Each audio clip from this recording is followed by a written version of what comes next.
Hello everyone, myself Sukrishna. In this video, I am going to explain the key differences between the VBA code and the macros. So let's get started.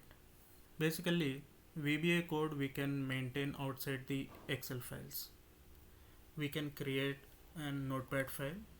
There we can maintain all the VBA related methods and code. In the UiPath Studio, we can call the VBA method and then we can execute in any of the Excel format file. When it comes to macros, we should maintain the macros inside the Excel file itself. VBA can support all type of Excel formats like .xls, .xlsx and the macro enabled Excel files. When it comes to macros, it will support only macro enabled Excel files.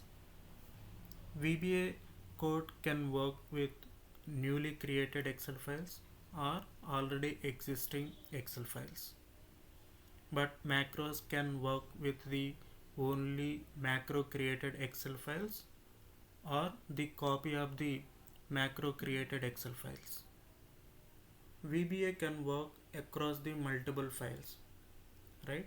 The same functionality we can execute in multiple files. But when it comes to the macros, as these are strict to use inside the Excel file, so we can use the macros inside the Excel file itself only. So we cannot use the macros across the multiple files.